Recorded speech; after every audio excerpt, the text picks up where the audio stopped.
Bonjour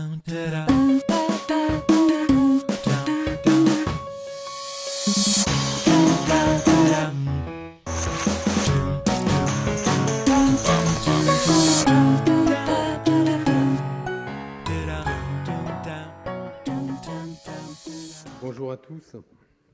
Bon, d'abord, excusez-moi pour ce retard. Il a deux motifs. Le premier, c'est le brouillard à Paris, je ne l'invente pas, qui nous a mis 1h30 dans le rouge.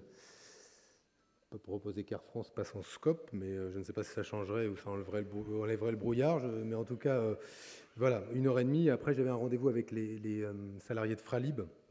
Donc, vous savez, cette entreprise qui est en bagarre, et les salariés de cette entreprise depuis maintenant plus de 700 jours, qui souhaitent reprendre l'activité qui était la leur dans le domaine du thé, du conditionnement du thé sous la forme d'une SCOP.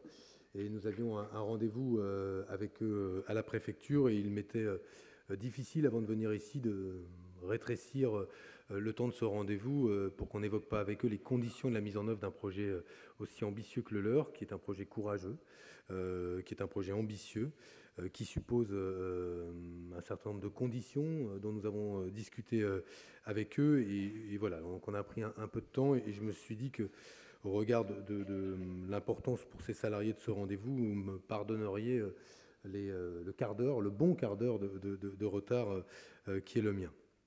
Bon, je vais essayer du coup de raccourcir l'introduction que j'avais prévu de vous faire. De toute façon, j'avais pas l'intention, comme il est parfois de coutume quand on parle du mouvement coopératif, de faire un bon gros tiers du discours sur l'histoire du mouvement coopératif. C'est pas que je manque en quoi que ce soit de respect, ou que je voudrais manquer de respect à l'égard de ceux qui ont été les inspirateurs du mouvement coopératif.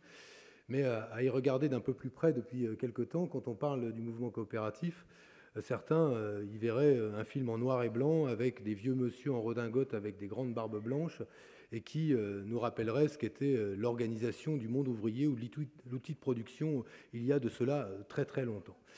Et plutôt que d'évoquer la mémoire des grands anciens, les Gide, les Fourier et consorts, moi je veux vous parler du présent, de ce que nous allons faire pour développer le modèle coopératif et singulièrement les SCOP, et de l'avenir, puisque je vais essayer de vous détailler ce que seront les 7 chantiers qui figureront ou dans la loi ou dans les politiques publiques que nous allons mettre en œuvre à partir de cette année, et qui concerneront spécifiquement les SCOP. Moi, je ne considère pas que dès lors que l'on parle du modèle coopératif, on entre dans un musée, comme certains le considèrent aujourd'hui, hélas encore, mais cela va changer, mais que nous parlons bien aujourd'hui du modèle d'entreprise et du modèle économique dont nous pensons, dont le président de la République pense, qu'il est indispensable de le consolider et de le développer comme une manière, non pas originale, mais indispensable, de préparer la France à la sortie de crise et à demain, ce que doit être la conquête à la fois d'emploi, de valeur et de richesse.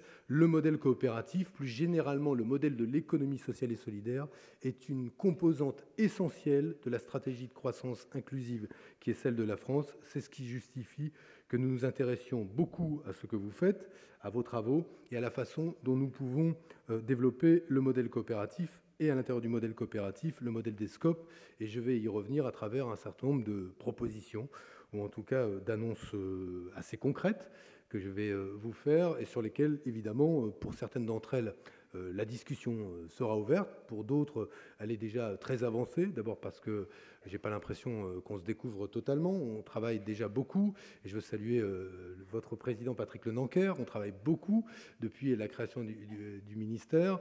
On travaille beaucoup sur à la fois des sujets d'actualité des SCOP, mais sur ce qui doit nous amener à préparer l'évolution de votre modèle et le développement du modèle donc coopératif. Donc, comme je sais qu'en priori vous avez été réélu, Monsieur le Président, je vous félicite pour votre réélection. C'était quand même l'élément de suspense de la journée. On ne savait pas s'il y allait avoir un changement de président ou pas, donc on s'est informé quand même.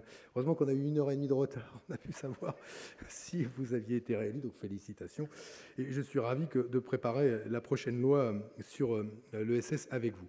Pourquoi est-ce que, mais bon, là encore, je vais aller assez vite, pourquoi est-ce que le modèle des SCOP apparaît aux yeux des pouvoirs publics aujourd'hui comme un modèle que nous voulons soutenir. D'abord parce que c'est un modèle, et c'est dans le travail d'acculturation qui est le nôtre, des dirigeants politiques, des dirigeants économiques, des banquiers, des parquets, des administrateurs judiciaires, s'ils acceptent d'être acculturés un jour au modèle des SCOP, et de quelques autres. Nous voulons essayer aujourd'hui de leur démontrer que les SCOP, il y en a partout, dans tous les secteurs. J'en ai visité quelques-unes.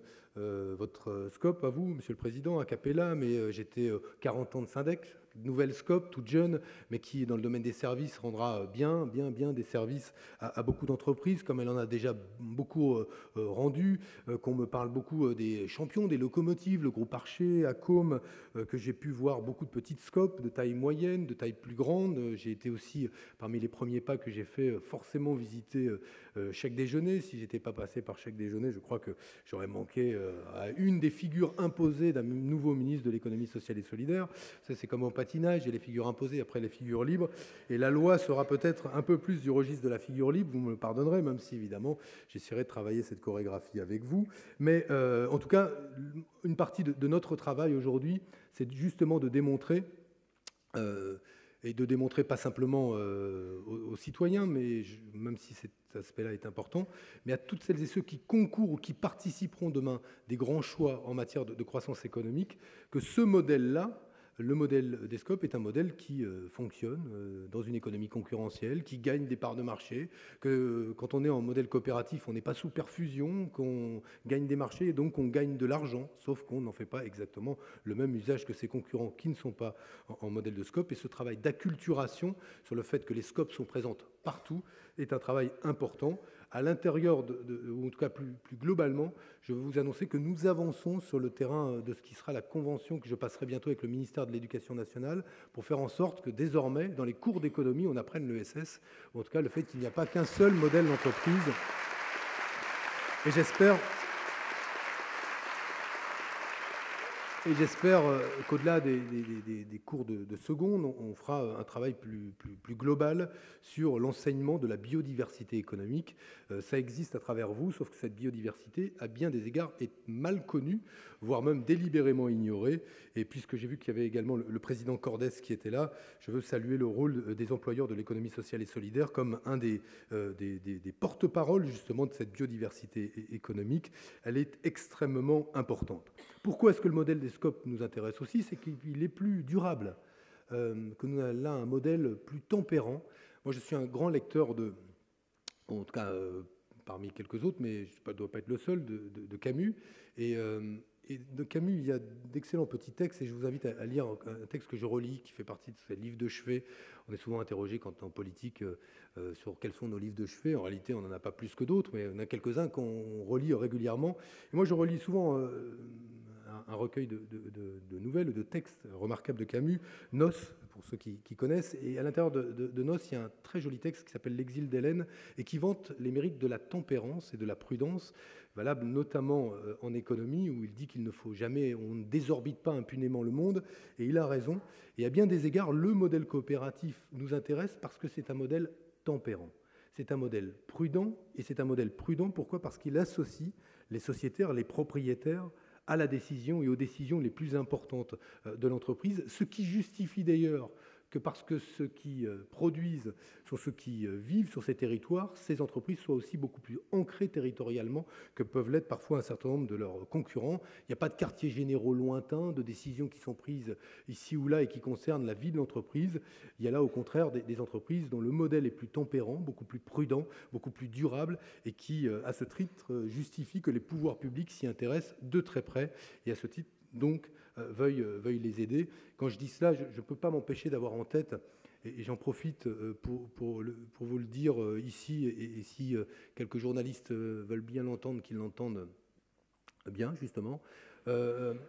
J'étais hier à Montpellier, et en allant à Montpellier, j'ouvrais le journal Les Échos, journal économique connu, et je découvrais donc le nouveau groupe français recordman en marge nette, c'est Sanofi, 22,2 points de marge nette. J'allais donc à Montpellier où on envisage, comme à Toulouse, des suppressions de centaines d'emplois de chercheurs de la part donc de ce grand groupe français qui a donc beaucoup profité du crédit impôt recherche donc à profiter des moyens qui étaient mobilisés par l'État pour favoriser la recherche et qui licencie donc des chercheurs aujourd'hui. Donc Sanofi qui fait 22,2 points de marge nette. Et pour dire tout simplement que, évidemment, c'est inacceptable économiquement, insupportable socialement et même moralement, c'est indécent. C'est indécent. Et donc, je redisais tout simplement que leur feuille, il va falloir qu'ils la reprennent, qu'ils la retravaillent, avant qu'on accepte une telle mesure, qui est une mesure pour nous tout à fait inacceptable. Et ça me fait du bien d'être avec des femmes et des hommes dont le modèle n'est pas mu par des exigences court-termistes de rendement du capital, exclusivement de rendement du capital, au détriment parfois de l'intérêt objectif de l'outil de production, et dans l'outil de production de l'intérêt des salariés, des citoyens, et toutes celles qui composent l'écosystème, l'environnement économique qui contribue à ce qu'on fasse et à ce qu'on produise de la richesse. Donc, à ce titre, c'est pour moi utile et important de dire que le modèle qui est le vôtre, c'est un modèle durable. C'est de surcroît un modèle qui parie sur l'innovation et la qualité. Je veux vous dire d'ailleurs que la Banque publique d'investissement demain, je dirai encore un mot, mais consacrera des moyens, pas simplement à l'innovation technologique, mais aussi à l'innovation sociale, pour les scopes qui sont dans le champ de l'innovation sociale. Ça peut toujours vous intéresser.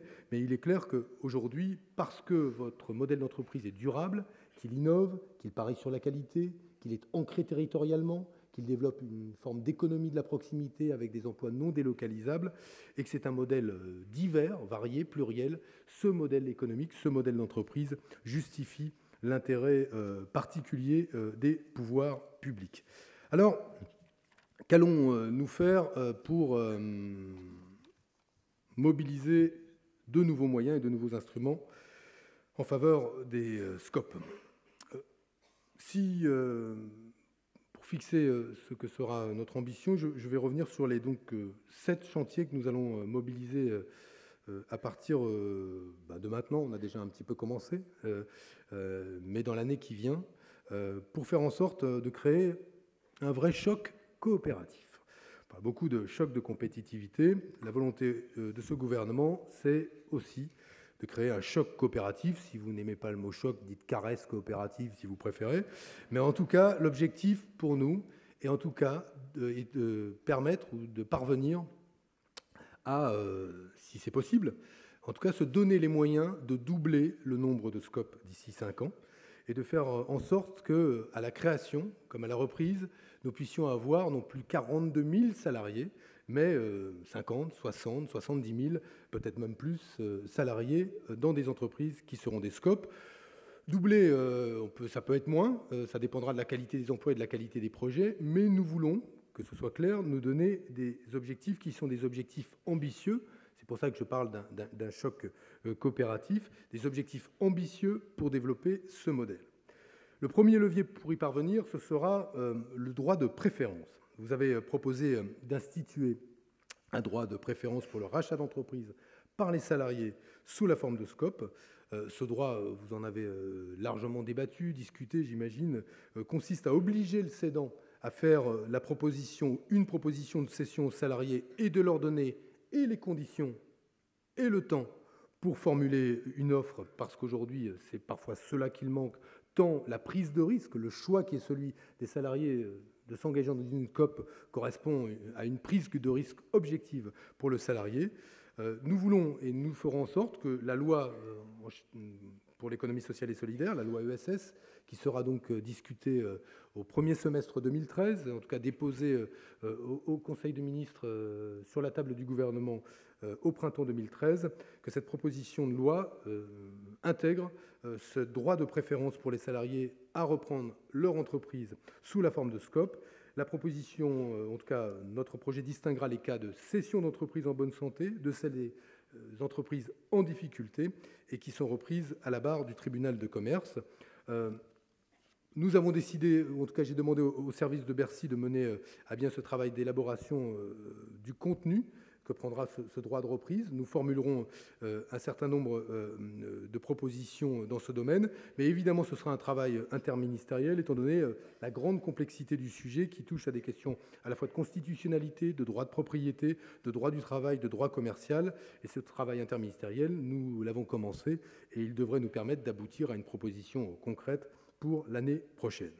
Deuxième levier, la reprise d'entreprise à la barre du tribunal de commerce. Là encore, pour faciliter ces cessions d'entreprise à la barre du tribunal de commerce, je travaille avec la garde des Sceaux à professionnaliser et à spécialiser cette justice. Aujourd'hui, c'est parfois un véritable parcours du combattant qui est proposé à celles et ceux qui veulent reprendre leur entreprise sous la forme de SCOP, quand on n'est pas face à une hostilité ouverte d'un certain nombre des interlocuteurs qu'on peut rencontrer, notamment un certain nombre d'administrateurs judiciaires qui ne sont pas tant réticents que parfois carrément hostiles aux solutions de reprise en SCOP, et quand il ne faut pas aussi aider les juges, que ce soit les parquets, mais que ce soit aussi les juges de la justice commerciale, à comprendre ce qu'est le modèle coopératif, et ce qui suppose, ce que je disais tout à l'heure, un véritable travail d'acculturation. D'ailleurs, nous l'avons observé, les procureurs sont bien souvent peu formés au droit des SCOP, et pour cela, à très court terme, dès le mois de décembre, avec la chancellerie, nous organiserons une présentation de ce qu'est le modèle des SCOP devant les juges, les parquets et les avocats. J'ai demandé d'ailleurs à la CGSCOP de m'accompagner et d'accompagner mes services dans ce travail-là. À la suite de cette réunion, un kit de présentation des SCOP sera également diffusé par la chancellerie. À moyen terme, c'est une véritable réforme de la justice commerciale qui a été annoncée par la garde des Sceaux, qui devra nous permettre, je l'espère, de professionnaliser cette justice de façon à ce que elle ne procède pas parfois à des tris entre des projets en fonction peut-être d'une méconnaissance de la réalité du modèle des SCOP, de leur robustesse. Et ce travail-là, nous voulons y contribuer à travers la formation des juges, la formation des parquets, mais aussi la réforme de la justice commerciale qui est aujourd'hui préparée par Madame la garde des Sceaux. Troisième levier, quelque chose qui vous est cher, je crois, Monsieur le Président, la création d'un nouveau statut pour les SCOP naissantes, alors les jeunes pousses, les start-up pour ceux qui préfèrent, ou moi j'aime bien dire les chrysalides. En tout cas, c'est ce modèle de SCOP qui nous permettrait de, on va dire, réduire l'effet dissuasif ou la prise de risque par les salariés au moment où ils reprennent une entreprise, en bonne ou en mauvaise santé. Mais on a souvent évoqué ce chiffre, je le redis, des 50 000 à 200 000 emplois détruits chaque année, faute de repreneurs d'entreprises en bonne santé. Et le modèle, qui est le modèle des SCOP, peut parfaitement convenir à la reprise de ces entreprises en bonne santé. Il est même parfois tout à fait dédié à ce type de situation. Donc, pour faciliter la constitution de tours de table financiers solides, nous prévoyons donc la création d'un statut transitoire de SCOP pendant la phase de création qui permettrait aux salariés de ne pas être immédiatement majoritaires au capital pendant une période transitoire à débattre, tout en possédant plus de 65% des droits de vote et ainsi conserver les avantages inhérents à ce statut. Pendant donc cette période transitoire, grâce aux excédents accumulés, les salariés pourront constituer progressivement, ce que vous connaissez par cœur, les fonds propres nécessaires à la possession pleine et entière de l'entreprise et ainsi devenir majoritaires au capital au terme de cette transition. Il faudra que nous discutions ensemble de la durée de cette période de transition, mais c'est là un instrument évidemment décisif pour accompagner ce qui doit être le développement et l'éclosion de nouvelles SCOP partout sur le territoire. Le gouvernement est attaché à cette proposition. Elle figurera là aussi au cœur du projet de loi ESS que je déposerai. Et sur ce droit, comme pour le droit de préférence, les services de la DG6 travaillent aujourd'hui à la rédaction de ce que pourrait être ce nouveau statut. Là encore, en bonne intelligence avec les URSCOP et la CGSCOP, nous voulons faire en sorte que comme pour le droit de préférence, la création de ce nouveau statut soit un instrument efficace, utile immédiatement pour tous les salariés qui voudraient reprendre leur entreprise et la transformer en SCOP. Je vais d'ailleurs, parmi ces transformations d'entreprise en SCOP, dans quelques semaines au Havre, je crois, pour la transformation d'une entreprise en SCOP. Je me réjouis du nombre d'initiatives que nous recevons. Alors, je ne sais pas si l'effet projecteur de l'existence d'un ministère de l'économie sociale et solidaire amène à ce qu'il y ait beaucoup de ces demandes qui nous arrivent, mais c'est assez frappant de voir aujourd'hui le nombre de personnes qui nous saisissent, ou de la volonté, ou d'un projet, ou déjà de quelque chose de très abouti. Mais on voit bien qu'il y a une forme d'émulation qui se développe et qui est, je crois, très, très vertueuse et que nous défendrons et essaierons de promouvoir le plus possible. Quatrième levier, développer évidemment les capacités d'investissement et d'innovation des SCOP. C'est l'enjeu de l'investissement que vous connaissez beaucoup mieux que moi, avec notamment pour faciliter la reprise et la transmission d'entreprises en SCOP, le vrai sujet des gros tickets, des moyens de disposer de gros tickets, si on veut pouvoir développer des SCOP et des SCOP de taille importante. Je vous rappelle l'objectif qui est celui de la Banque publique d'investissement. 500 millions d'euros seront consacrés au développement de l'économie sociale et solidaire. Nous avons aussi décidé d'aller plus loin pour faire en sorte que, pour accompagner l'action qui est l'action déjà très importante d'un certain nombre de banques privées coopératives, et je salue le président du Crédit Coopératif qui est ici, et sans lequel, honnêtement, il y aurait des milliers d'emplois en SCOP en moins, et je veux saluer le rôle qui a été celui, y compris pendant la crise, du Crédit Coopératif pour accompagner des projets de transformation en SCOP. Mais ce que nous voulons aussi, c'est de faire en sorte que demain, une partie de l'épargne réglementée, notamment liée au doublement du plafond du livret A, du LDD et à l'augmentation du plafond du livret A, je ne fais pas une annonce sur le doublement du plafond du livret A, donc je vais avoir des problèmes, et donc une augmentation du plafond du livret A et un doublement du plafond du LDD, nous voulons faire en sorte que demain, sans doute par la loi bancaire qui sera présentée par mon collègue Pierre Moscovici, les crédits décentralisés de cette épargne réglementée qui sont aujourd'hui gérés par les banques, et bien que ces crédits figurent une nouvelle obligation d'emploi pour ces crédits décentralisés qui, en plus du financement des PME et de la transition écologique, soit le financement de l'économie sociale et solidaire, ce qui veut dire qu'il y aura un nouveau partenaire, la Banque publique d'investissement, dont 90% des dossiers seront réglés au niveau régional et pas au niveau national, avec des moyens consacrés au développement de l'ESS, que nous lèverons les a priori parfois culturels qui existaient, notamment parfois chez Oseo,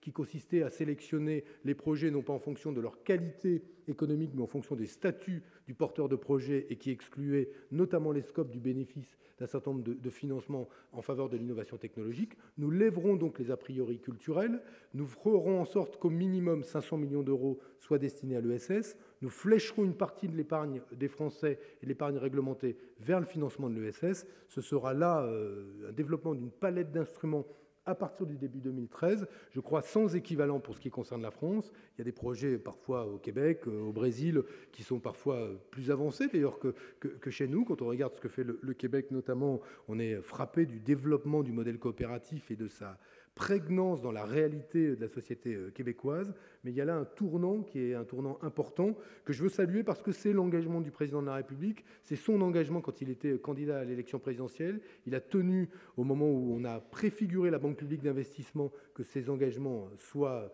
tenus et qu'on puisse faire en sorte demain de disposer des moyens de répondre aux besoins en fonds propres qui sont ceux des SCOP pour se développer. Et j'y reviendrai tout à l'heure dans le dernier chantier, notamment pour être en capacité demain de se positionner à l'export. Dans les éléments d'investissement, il y a aussi les questions de fiscalité.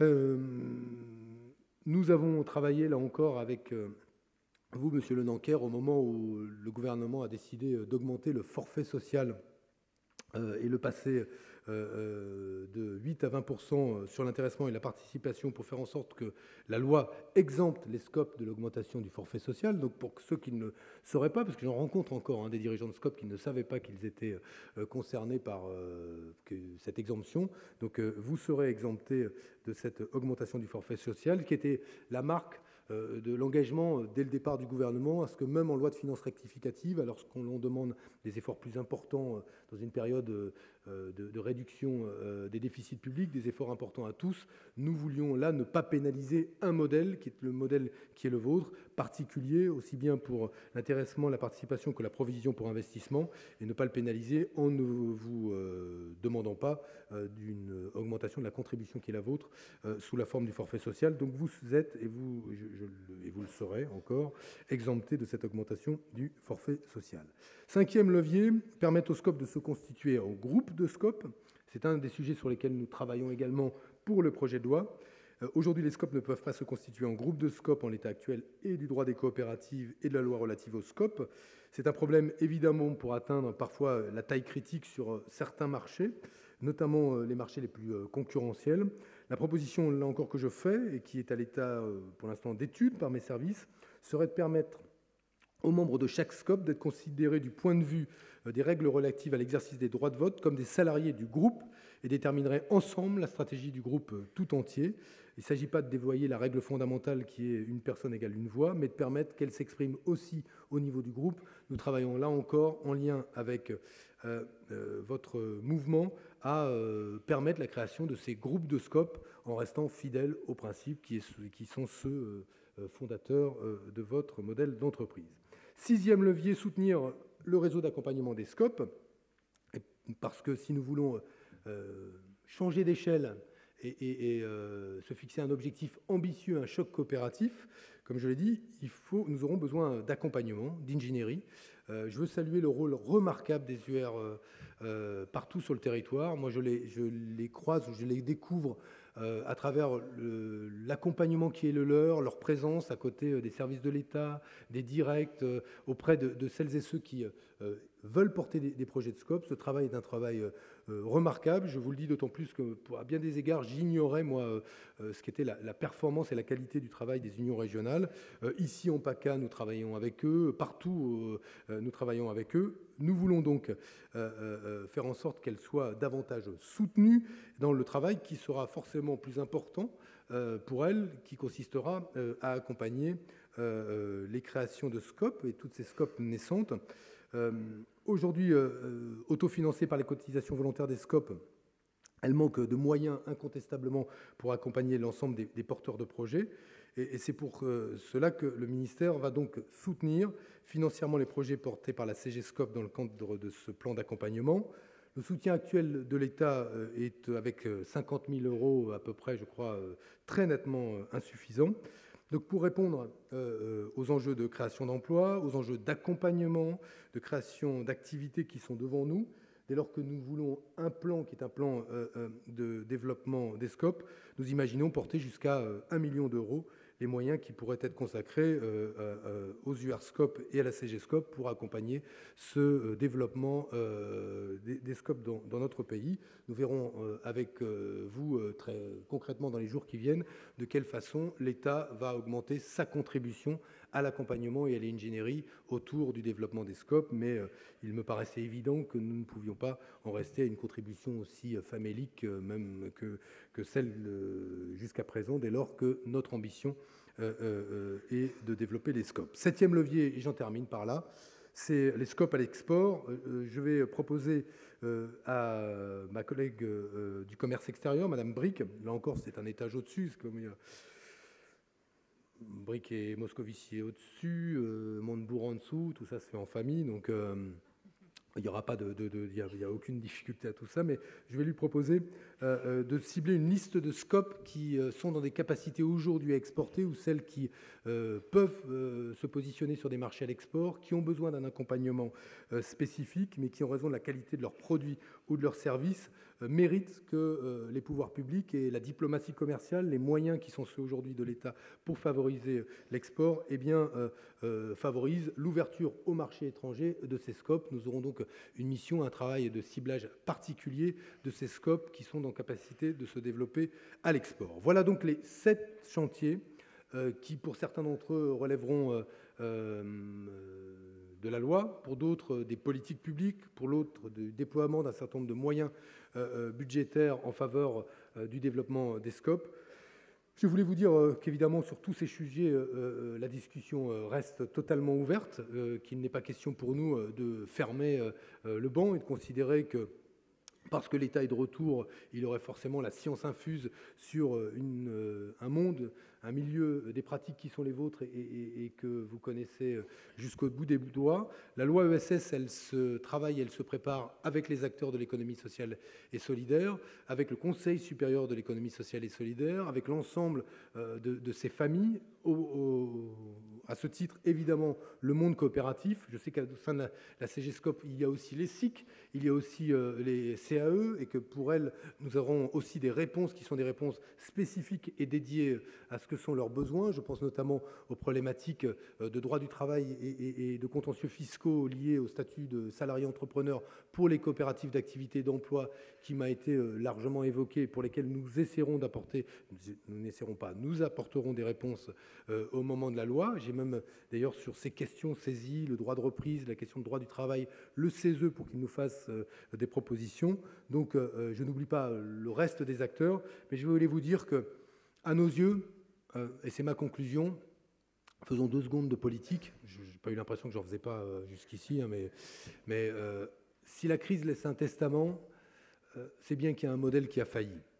Et moi, je ne suis pas de ce genre de politique naïf au point de penser ou de vendre un discours selon lequel il y aurait une économie gentille, vertueuse, féconde et une économie méchante et patati et patata. Évidemment, tout ça n'existe pas.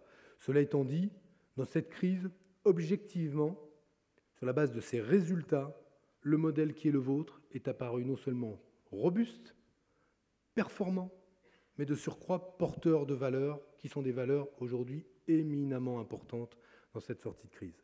Moi, j'aime beaucoup, et le président du Crédit Coopératif se souviendra que je l'avais dit à un certain nombre de banquiers réunis, de banques coopératives réunis à Québec, mais je leur avais cité cette très belle phrase de Gramsci sur la crise, et qui dit que la crise, ou qui définit la crise en disant la crise, c'est quand le vieux est mort et que le neuf hésite à naître. C'est cet intervalle, cette zone grise, où on sait ce qu'on n'a plus, mais on ne sait pas exactement ce que l'on va avoir. Et il rajoutait que de cette période grise, de cet intervalle, peut naître un monstre.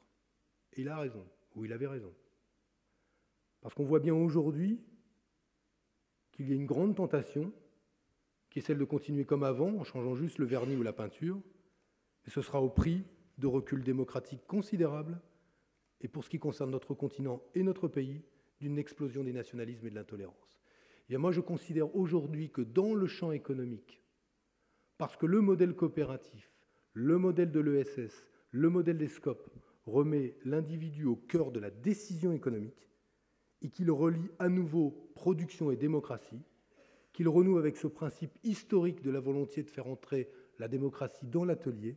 À ce titre, vous êtes un des exemples que nous devons promouvoir comme un des moyens pour sortir de la crise. Je ne vous le dis pas parce que je suis devant votre congrès, c'est parce que c'est la conviction du président de la République et de ce gouvernement que le modèle des coopératives est un modèle moderne pour permettre la sortie de crise et faire en sorte que ce qui accouchera de cette crise soit meilleur que ce que nous avions avant. Je vous remercie.